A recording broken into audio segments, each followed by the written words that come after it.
ভাই তাকদা করে বাইরে না আমার ময়না মসজিদ ভাই তাড়াতাড়ি বাইরে ও ভাই ও বিশালের আব্বা ঘুমাই দিছেন তাড়াতাড়ি বাইরে না আমার ময়না মসজিদ দুতলা।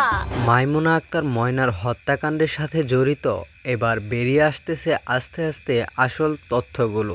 মসজিদের ইমাম ও মুয়াজ্জিমকে নেওয়া হয়েছে 2 দিনের রিমান্ডে বেরিয়ে আসলো আসল চাঞ্চল্যকর কিছু তথ্য।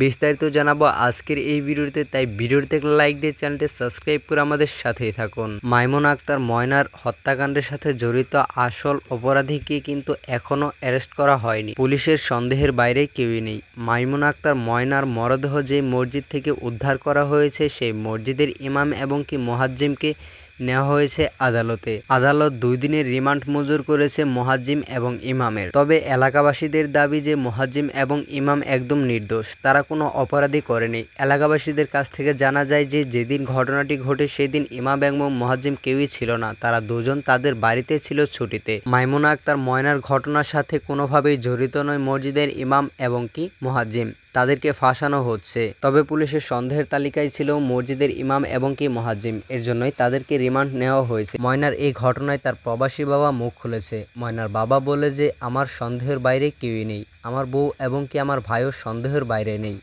আমার কাছের মানুষই আমার এমন একটি ক্ষতি করেছে।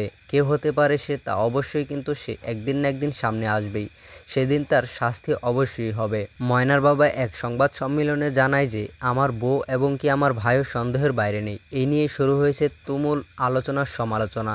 এদিকে এলাকাবাসীর কাছ থেকে জানতে পারি যে ময়না এবং কি ময়নার চাচার কিন্তু অবৈধ সম্পর্ক চলতেছিল অনেকদিন যাবৎ। ময়নার বাবা বিদেশে থাকায় কিন্তু তাদের সম্পর্ক জারি রাখে। এলাকাবাসী এবং কি ময়নার বাবার সন্দেহের খাতায় রয়েছে ময়নার চাচা এবং কি ময়নার মা। তবে আসলেই কি ময়নার মা চাচা দোষী তা এখনও কিন্তু নিশ্চিত হয়নি। তবে আসল দোষী যেই হোক না কিন্তু তাকে কিন্তু আইনের হাতে ধরা দিতেই হবে। বন্ধুরা, তোমাদের কি মনে হয় ময়নার মা চাচা কি আসলেই দোষী নাকি তারা নির্দোষ, তা কিন্তু অবশ্যই কমেন্ট বক্সে জানাবা। আর তোমাদের কাছে এই ভিডিওটি ভালো লাগলে অবশ্যই ভিডিওটিতে লাইক করে দিবা। আর সবার আগে আপডেট ভিডিওগুলো পেতে কিন্তু অবশ্যই আমাদের এই ছোট্ট চ্যানেলটিকে সাবস্ক্রাইব করে আমাদের সাথেই থাকবা। ধন্যবাদ, আল্লাহ হাফেজ।